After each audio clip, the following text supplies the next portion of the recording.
Good morning. It's great to be here. Today, I'm going to begin by talking about something specific to MZMC, although I think it'll be of wider interest too. And then I'm going to widen things out with a specific teaching of the Buddha. And this morning, I would like to talk a bit about our mission, vision, and values. And this talk is occasioned by the fact that the board has just passed a new version of these things. And so our mission statement and other stuff. And I know some folks think that mission statements aren't very important. No one ever reads them. But I think they are important. They kind of say what we're about as an organization. Sometimes people shop around for a spiritual home and they check out various places, and they may very well look at our mission statement to see what we're all about. And the mission statement that we've been operating under for some time is this. Our mission is to help people experience a deep and quiet joy, a joy that arises whenever we are fully engaged in the work or play of this moment. So our mission is to help people experience a deep and quiet joy, a joy that arises whenever we are fully engaged in the work or play of this moment. And I like that mission statement. I think it's great. Deep and quiet joy. I'm glad that joy is in there. Let's hope that joy is part of our practice. And it's about being fully engaged in the work or play of this moment. I like that too. But ever so often, it's good to sort of revisit your basic documents and ask if it might be time to make a change. I think we've actually been operating under this one for 18 or 19 years now. So we took a fresh look and we revisited the vision and values as well. And the process was that it began with Ben and I coming up with the words for a new mission statement. I think Ben came up with the initial draft and I changed a few things. And then we consulted Tim, who wrote the prior mission statement, and he changed a few things, I think, in the values. And then we brought it before the board, and the board made some little changes as well. And finally, we approved it. So there were quite a few people who were involved in this. And here's the new mission statement. Minnesota Zen Meditation Center makes a welcoming space for people to awaken wisdom and compassion, to embody Buddhist teachings, to honor our ancestors and descendants, and to joyfully serve our wider communities. So I'll read that one again. Minnesota Zen Meditation Center makes a welcoming space for people to awaken wisdom and compassion, to embody Buddhist teachings, to honor our ancestors and descendants, and to joyfully serve our wider communities. And there's a lot I like about this. It puts welcoming right up front, which I think is something we do here. It's pretty basic to us. Awaken wisdom and compassion, to embody Buddhist teachings. It has that word embody in there. I think this is an embodied practice. And that's very, very important. To honor our ancestors and descendants widens this out to interconnections through time, and to joyfully serve our wider communities, widens it out in geography to our wider communities. And joy is still in there. Our vision is very short. We envision a world grounded in generosity, compassion, and wisdom. And then our values. These core principles define our mission and guide our MZMC community. And there are 7 of them. And by the way, these are on our website if you'd like to ever look them up. I'm not sure if the new ones are on there yet or the old ones, but these will be on there soon if they're not on there now. So, compassion. Knowing that all is interdependent and nothing is separate from ourselves, we strive to be compassionate in all our activities. So compassion is first. That's appropriate. Tradition. We embrace the Buddhist and Soto Zen teachings and practices that have been handed down to us. We honor the people who have embodied the tradition and passed it on. So tradition is important to us here. We're not going to stop being a Soto Zen center. A variety of practices is really great, but here we feel a responsibility to carry on this tradition that we were taught by Katagiri when he founded the center, and which has been taught for many generations. However, we're not rigid about it. We're adaptable, hence the next one, practice. We value and are open to new and different approaches to the practice of Zen Buddhism. We honor the needs of our community and seek to listen and incorporate feedback. So we welcome new and different approaches. We're still adapting Zen to North America, and we honor the needs of our community, and we want communication in our community. Next, community. A spirit of cooperation guides our relationships with each other within the Zen Center community. We support and encourage one another on our spiritual paths and in our daily activities. Community is pretty basic here, pretty basic. Equity and inclusion. We welcome every person who seeks to do Zen practice. We work to remove barriers based on race, ethnicity, gender identity, religion, class, sexual orientation, age, and ability. We thrive by celebrating what we share and our differences. And I think this is pretty deep in the fabric of our community as well. Finally, engagement. We are committed to being fully engaged in our day-to-day life, with family and friends, at work and play, and with the larger community, nation, and world in which we live. So being fully engaged, not just in our immediate surroundings, but with the larger world is basic to our values. So there it is. And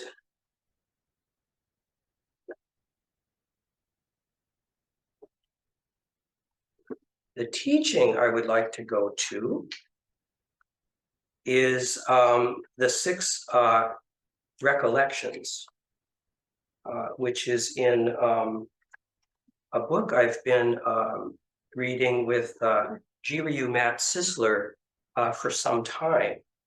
So this caught my attention because it's kind of about the wider world that I was just talking about. So it's a good, it fits with the values pretty well, I think. I'd like to emphasize, I'm not saying that our values are only about sort of action in the wider world.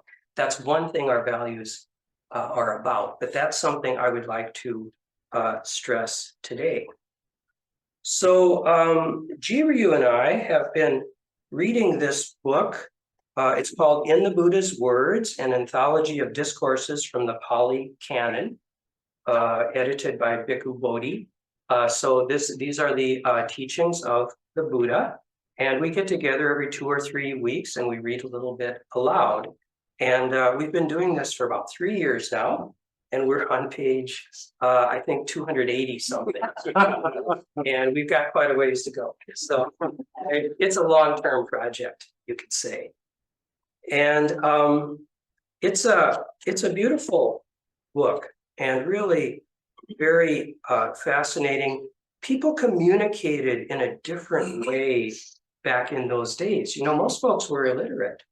And the Buddha would give these talks, and nothing was written down. And actually, for centuries after the Buddha first spoke. And so the style is a little different. There's a lot of repetition so that people will remember it. It's quite different, but really very wonderful. And so the 6 Recollections, something in here really grabbed my attention the other day. It just kind of fell into my lap. So yes, this Dharma talk came together. So for those of you who are really into the Pali Canon, this is from the Anguttara Nikaya, which is the 4th division of the Sutta Pitaka. And so it begins. On one occasion, the Blessed One was dwelling at Kapilavatthu in the Banyan Tree Monastery. So Kapilavatthu is the capital city of the Shakya tribe, which Shakyamuni Buddha was a member of. It is in the foothills of modern Nepal, and that's where the Buddha's palace was before he was the Buddha, the palace that he fled. And he went off and became enlightened and got a lot of followers. And then throughout his life, he would return here to Kapilavatthu and speak. So basically, he's returned to his hometown to do some teaching here in the Banyan Tree Monastery. That's nice. How many have ever seen a banyan tree? Not many. I hope to see a banyan tree one day. Then Mahanama the Shakyan approached the Blessed One, paid homage to him, sat down to one side and said, so Mahanama is a close relative of the Buddha, and he's a prominent member of the Shakyan clan. Paid homage to him, or is it homage? Could be 3 bows, I'm not sure. Sat down to one side, because I don't think you sit straight on in front of the Buddha. That would be disrespectful. And said, Venerable Sir, in what way does a noble disciple often dwell when he has arrived at the fruit and understood the teaching? So how does a disciple dwell when you've arrived at the fruit and understood the teaching? When I first read this, I thought, oh, he's asking, how does a fully enlightened person act? But it's not a person who is fully enlightened, because arrived at the fruit and understood the teaching are terms associated with the phase of stream enterer, which is actually the first of 4 stages. There's also once returner, non-returner, and worthy one, or arhat. So this is a question about someone who has just entered the stream. And that is someone who has attained an initial vision of the reality of nirvana. It is said that people who heard the Buddha speak in person instantly attained that.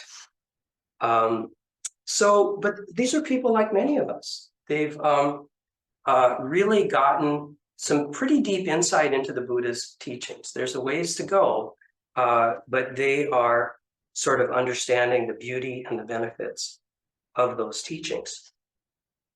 And the Buddha gives his answer. When Mahanama, a noble disciple, has arrived at the fruit and understood the teaching, he often dwells in such a way as this. Here, a noble disciple recollects the Tathagata thus, the Tathagata being Buddha.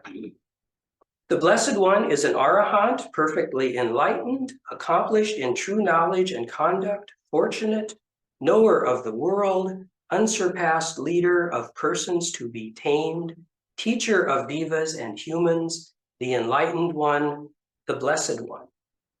So his answer is, how do you dwell? You recollect the Buddha in his perfection. So keep this image of enlightenment in your mind. When a noble disciple recollects the Tathagata thus, on that occasion, his mind is not obsessed by lust, hatred, or delusion. His mind is straight with the Tathagata as its object. So if you keep this image of the enlightened Buddha in your mind, you will not be obsessed by lust, hatred, delusion, etc. It's not so much that you're driving that stuff out, you're inviting something wonderful into your mind, so there won't be room for all of that stuff, which is really not helpful. So I'm reading this the first time, and I'm thinking, okay, I like to try sort of new techniques, new things, even though I've been practicing for quite a long time. So I can do that. The next time I get agitated, I may just imagine the serene Buddha, really bring that into my mind and see what happens there. So continuing. A noble disciple whose mind is straight gains the inspiration of the meaning, the inspiration of the Dhamma or Dharma, gains gladness connected with the Dhamma. When he is gladdened, he or she or they are gladdened. Rapture arises. For one uplifted by rapture, the body becomes calm. One calm in body feels happy. For one who is happy, the mind becomes concentrated. So this is just a little bit on sort of the benefits of practice. And I like it. It's not sort of that sort of appeal to the baser instincts that we sometimes see. You know, you'll get a whole merit and you'll get lovely things if you do this practice. These things like a calm mind are just more consistent with our practice. This is called a noble disciple who dwells evenly amid an uneven population, who dwells without affliction amid an afflicted population, who has entered upon the stream of the Dhamma and develops recollection of the Buddha. And so this is what really caught my attention. How do we remain even in an uneven world?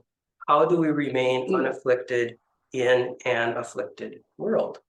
Because there is agitation all around us. And this has been on my mind a lot lately. I'm sure it's been on all of our minds that there are, you know, the wider world, there are a lot of things going on.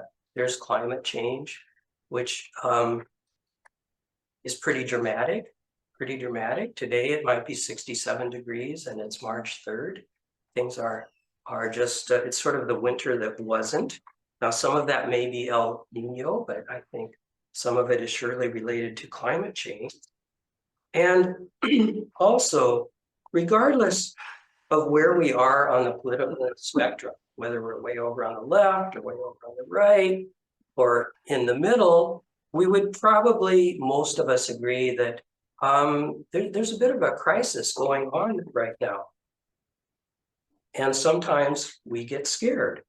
So this question of how we dwell evenly in an uneven world, how we dwell in an unafflicted way in an afflicted world is a very important.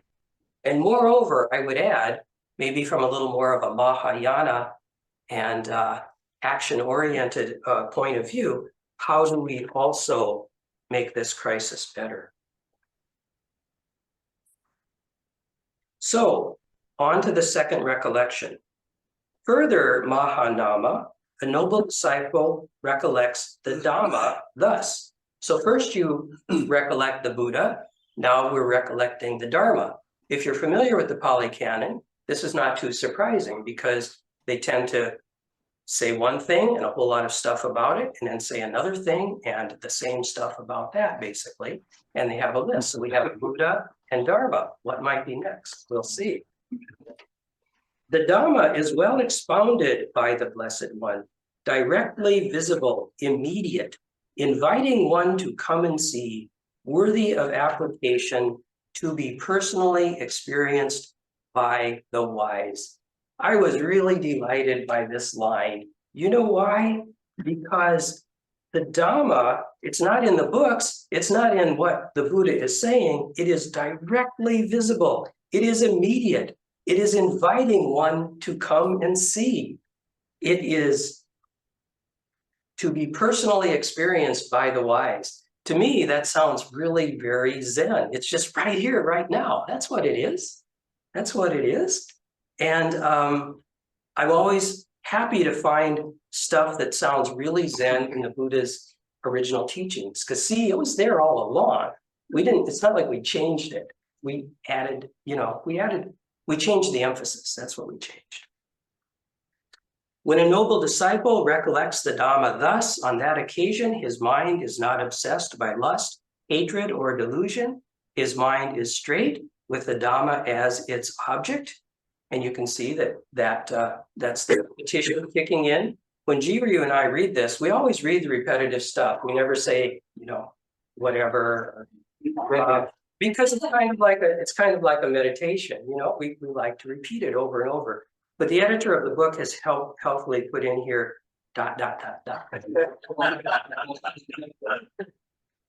This is called a noble disciple who dwells evenly amid an uneven population, who dwells without affliction amid an afflicted population, who has entered upon the stream of the Dhamma and develops recollection of the Dhamma. Okay, so I'll try something new. When I'm agitated, I'll bring the teaching to mind. How am I going to do that? I don't think I want to picture the books in the library because that's just too much going on. I'm going to picture this immediate, personally experienced reality. I think I'm going to picture the lake. That's the teaching of the Buddha. When I can see it, it presents itself to me. It invites me to come and see. I'm going to picture the lake. See how that goes. Okay, those are first two things to recollect. Further, Mahanama, a noble disciple, recollects the Sangha thus. Okay, not too surprising. We're completing Buddha, Dharma, Sangha, the three jewels here. That's going to the car. The Sangha of the Blessed One's disciple is practicing the good way, practicing the straight way, practicing the true way, practicing the proper way. That is the 4 pairs of persons, the 8 types of individuals. So nice things about the Sangha. The Sangha practices the good way. I thoroughly believe that myself. And then there's this thing worthy of a little digression. That is the 4 pairs of persons, the 8 types of individuals. And I didn't know what those were. So I looked up. I have the Princeton Dictionary of Buddhism, which is a massive tome. And in the back of it, it has a list of lists, which is 37 large, dense pages with all the things there are 2 of, all the things there are 3 of, et cetera, et cetera. And that's kind of fun. It could be a real rabbit hole, right? Because we could read all of that and we could get so stuck on the list and stay in our head all the time. So you have to approach this kind of cautiously. And remember, this is in service of the lake, not in service of our brains. So I could not find the 4 pairs of persons. I think I did find the 8 types of individuals, which is also the 8 noble persons, which is candidate for fruit of stream enterer, recipient of fruit of stream enterer, etc. So the point is the Sangha is for all layers, or all levels, I should say, all levels of development, if there's such a thing as development. So this Sangha of the Blessed One's disciple is worthy of gifts. We'll be passing the Dana bowl later. Worthy of hospitality, worthy of offerings, worthy of reverential salutation, the unsurpassed field of merit for the world. When a noble disciple recollects the Sangha thus, his mind or her mind or their mind is not obsessed, etc. So I can remember the Sangha next time I'm agitated. I will remember this scene, and I will probably become less agitated. And now, the next recollection, what will it be? We've done Buddha, Dharma, Sangha. Will we have another thing that normally comes in 3s? Well, let's see. Further, Mahanama, a noble disciple recollects his own moral discipline thus. Okay. Well, you'll be back probably by 10 anyway. I am to recollect my own moral discipline, my own virtue to inspire me. And okay. I might wonder, is that a good thing to remember? All right, we'll have a good day. My own discipline very well, and I don't think it's perfect. But actually, it's a great thing to remember, because if we believe that there is a perfect Buddha, and we are Buddha, it has to be. No, you don't. It's and we can car. think of what's best in us, and that can inspire us. And we know what's best in us is there in all of humanity. And furthermore, we must think of what's best in us, because we can't leave ourselves out of the compassion of the world. So we think thus, I possess the moral virtues dear to the noble ones, unbroken, the roads are slick, unblemished, like unmottled, freeing, praised by the wise, ungrasped, leading to concentration. I like ungrasped. No rabbit hole for us. We're not going to grab onto things when we're thinking of these virtues. And then when we recollect thus, our mind is not obsessed, We dwell evenly among an uneven population, etc. So I can try this too. I can remember myself at my best. I might think of myself on retreat when my mind has very much settled and I'm very much in the immediate moment and I'm very much connected to the people around me Okay, in an we'll see you. effortless way. Further, Mahanama, a noble disciple, recollects their own generosity. So, a second quality of myself to remember. Thus, it is a gain for me, it is well gained by me, that in a population obsessed by the stain of stinginess, I dwell at home with a mind devoid of the stain of stinginess.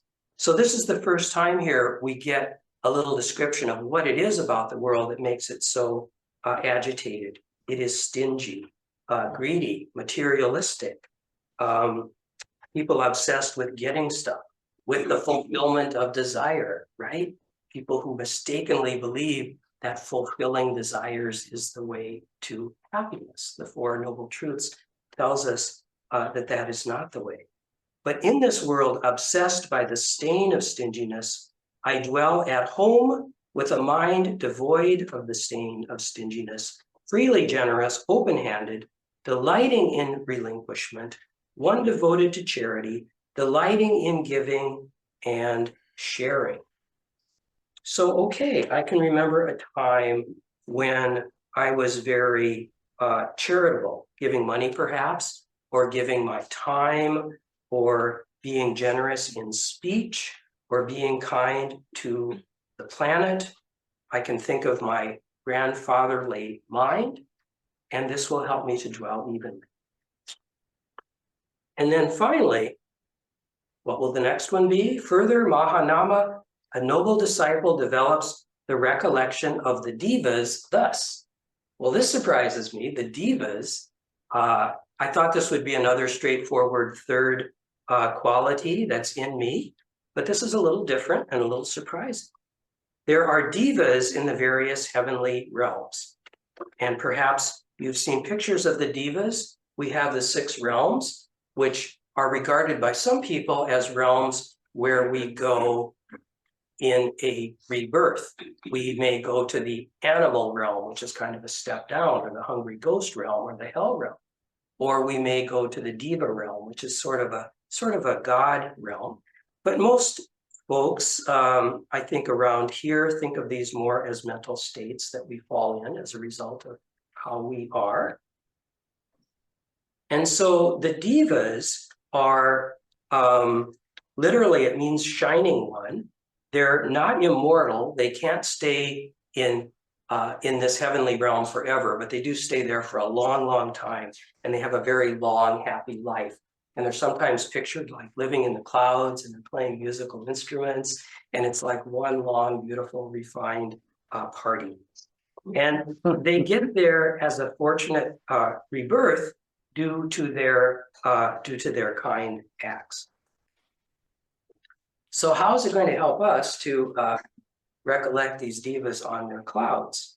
Well, there is found in me such faith, moral discipline, learning, generosity, and wisdom as those devas possessed, because of which, when they passed away from this world, they were reborn there.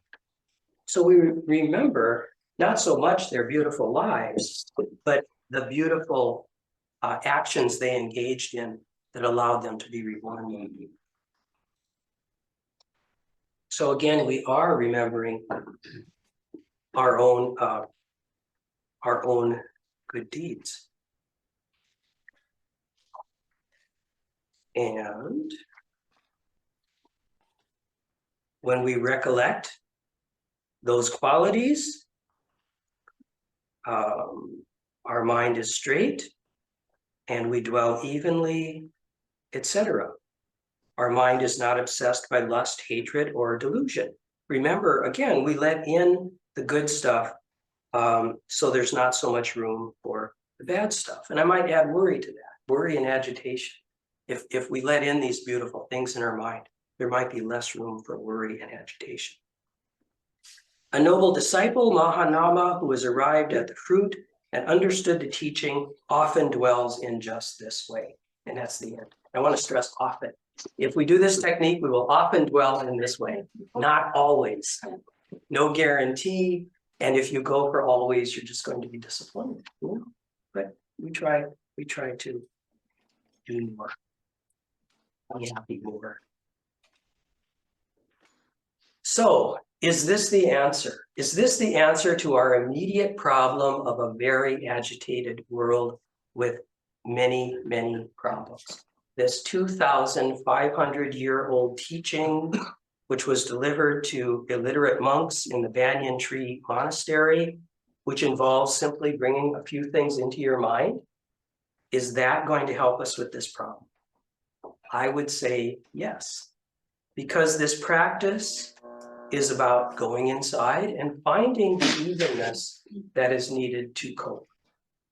And not just the evenness to cope, if I may take a more Mahayana view, the evenness to respond and act, because action is so basic to what we do. So I can recall the Buddha, Dharma, Sangha, my own moral discipline at its best, my own generosity, all the good qualities that led to my best ways of being. I can recall those things in my friends, and that will help me. And I need this now, because when it comes to the agitation in the world, and I think I must return to this topic, I sense, and I want to say this in the most gentle and compassionate way possible, I sense a kind of a passivity in a lot of people in the face of troubling events. Now, I could be wrong. I hope I'm wrong. Maybe it's just me. But sometimes I feel that. And I wonder, what is this? Are we just worn out? Maybe we are. Maybe we're worn down. We've had some tough years here, some really tough years. But we can't use that as an excuse. I think of my parents' generation. My parents grew up in the Great Depression, and then there was World War II, and my dad went to the Army, and my mom worked in the post office, and then that ended, and they had kids, and it wasn't always easy, and farming was not easy, and then they had the Cold War, which was terrifying, and they persisted through all of that, and they hardly talked about it, and hardly complained. So, or maybe I wonder, do we sometimes feel that things are all being decided by forces beyond our control, that we really can't affect events?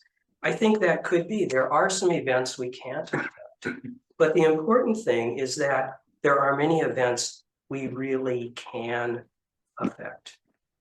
And we have to know the difference, right? And work on the things that we can change. And I have a lot of confidence that we can do things because, I grew up in the 60s, and I just all my life will have this feeling we stopped the war. We stopped the war. And I thought, my generation, or a little older than me, were pretty cool because of all that agitation stopping the Vietnam War. But of course, it didn't come from us. It came from the civil rights movement a little earlier. That's where this great resistance and this great ability to change things came from Martin Luther King and folks like that. But the point is that people really made a difference. And I think an example of where we can make a difference now, regardless of your political views, if you want to advance your own political views, I think that in electoral politics, we can make a really big difference. And some people would disagree with me, I'm sure, and would probably make some good points. But I think that this might be about the most important thing. For me, the most important thing I can do right now is to engage in electoral politics and actively support candidates or give money. And there are other ways to help as well, myriad ways, direct and indirect. But first, we must dwell evenly among an uneven population. So one thing I think it's helpful to do is to reduce the noise. We all want to stay informed, and we should stay informed, but do it in small doses, because too much news can make us a little wacky, too much internet. And we know there are these algorithms Just watch this documentary on YouTube, and there are these algorithms that channel you toward more and more outrage and sort of more and more extreme views. Resist that kind of thing, and take in the way Thich Nhat Hanh interprets the precept about intoxicants is be careful about what you allow into your mind. So be a little quiet, be appropriately aware, go inside and do the deep work, whether that's with the 6 recollections or the other practices, so as to be able to act when it's needed, both at Zen Center and here in the wider world. So now I'd like to hear from you. Would anyone like to contribute? Yes, Barb. I turned my TV off in the beginning of January. It's wonderful. Really? You haven't watched your TV since January. And it's wonderful. Okay. Thank you.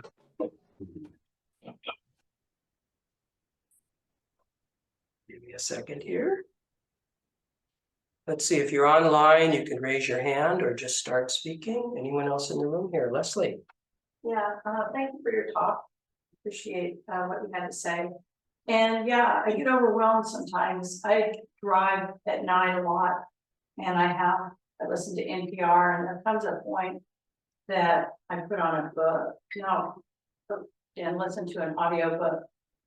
Granted, there's usually some dilemma going on in the audiobook, but it's not what what we're facing. And that feeling of helplessness is pretty strong. I mean, even with participation in politics and all that, it still feels pretty hopeless sometimes. Mm-hmm. And I guess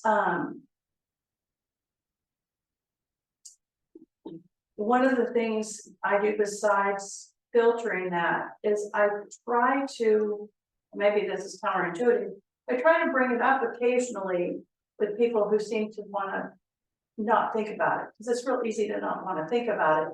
And learning how to gently remind people. One of the things I say when we're talking about the weather is, when people will say, yeah, there's that silver lining for the climate crisis, because I think that it's important that we do remember what's happening, or we'll do nothing. Absolutely.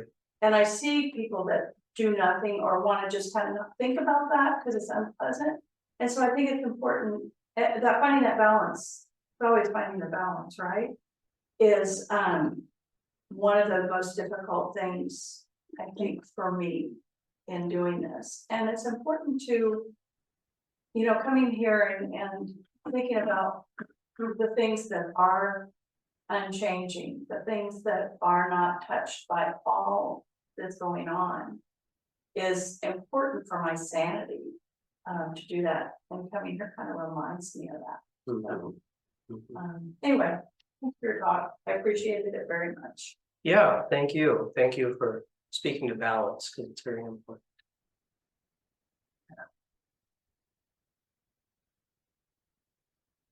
Yes, Jim.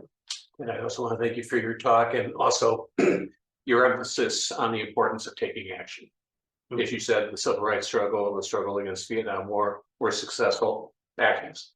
And I think that the emphasis on electoral politics is so important, because that's the opportunity that the vast masses can actually engage in, at least initially, to make action.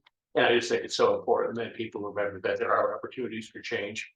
And the election this year is a tremendous opportunity for a lot of people to make change. And we've seen what happens when people do not make changes. So thank you again. Thank you, Jim. Yes, Diana. Thank you for your talk. I really enjoyed the way in which the recollections get unpacked from the thing that we feel is the furthest from us, which is Buddha, all the way to the closest thing, which is us and what we can do and what lives inside of us. And I think that when we center ourselves in all of that, that really helps us ground ourselves and steel ourselves for the things that are really hard. Nicely said. Thank you. Okay, yes, Katie. So how do you approach that constant question of, am I doing enough? You know, if we can embody the values, we can create peace in our immediate surroundings. There's always this feeling I should be doing more, which I don't know how helpful that is or to what degree. Yeah, that is a good and a difficult question. How do I approach the idea that I'm not doing enough and I should do more? And I don't know if I have a consistent approach there. On the one hand, I need to be kind of forgiving, because it's not helpful to sort of dwell in this feeling of inadequacy, like I'm just not doing anything, I'm worthless, etc. We can get all these stories going that are not very helpful. On the other hand, we don't want to be complacent, and we do want to kind of light a fire under ourselves from time to time and encourage ourselves. I think I try to take the deep view. Sometimes I take a deep look at my life and I ask, well, what am I doing? You know, I'm not out there a lot. I don't go to a lot of public events. Sometimes I do. I'm not out there working in organizations so much, but I am here and I am supporting this community, and I do talks like this, and I feel okay about that. So, you know, pretty good about that. So it's kind of a combination of trying to think about the things I am doing that are encouraging, and well, maybe I'll just leave it at that. Trying to sort of find that balance. And sometimes I do say to myself, you know, I don't think you are doing enough. There's a place for that too. So that is a fairly muddled answer. Good luck.